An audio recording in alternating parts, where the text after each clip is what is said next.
Hi hello everyone, welcome to my channel. సాంబార్లో గుమ్మడికాయ అంటే మా హస్బెండ్కి చాలా ఇష్టం అని చెప్పాను కదా ముందు వీడియోలో. అయితే మిగతా గుమ్మడికాయ నేను స్వీట్ చేశాను. చాలా ఎక్కువ క్వాంటిటీ వచ్చింది. చూసినప్పుడు తక్కువ వస్తుంది అనుకున్నాను, చాలా ఎక్కువ అయిపోయింది అనమాట. ఇంకా ప్రాసెస్ చూద్దామండి.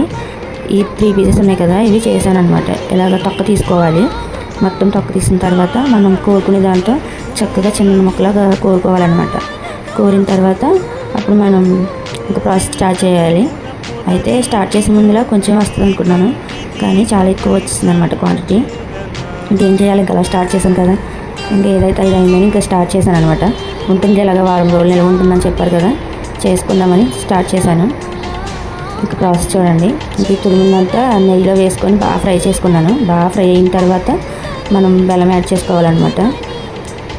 మంచిగా కుక్ అయిన తర్వాత మనం బెల్లం యాడ్ చేయాలి. అంతా అయిన తర్వాత టేస్ట్ చూస్తే నాకు పెద్దగా నచ్చలేదు, 50-50 అనమాట. చాలా ఎక్స్పెక్ట్ చేశాను చాలా బాగుంటుందని.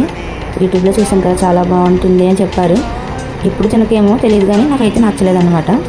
సర్లే అనుకొని ఇంకా మళ్ళీ కొంచెం తీసుకొని పాలు యాడ్ చేశాను అనమాట. కొంచెం పాలు యాడ్ చేస్తే బాగుంది. పాలు యాడ్ చేయకపోతే అంత టేస్ట్ ఏం బాగాలేదు.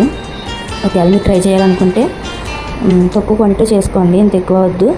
తర్వాత మనం కొంచెం పాలు కూడా యాడ్ చేయాలన్నమాట. యాడ్ చేస్తే టేస్ట్ పర్లేదు, బాగానే ఉంది. కొంచెం నెయ్యి యాడ్ చేసుకొని జీడిపప్పు ఫ్రై చేసిన తర్వాత అందులోంచి కొంచెం తీసి పాలు యాడ్ చేశాను. పర్లేదు, బాగానే ఉంది. మా పిల్లలు కూడా పర్లేదు, బాగానే తిన్నారు.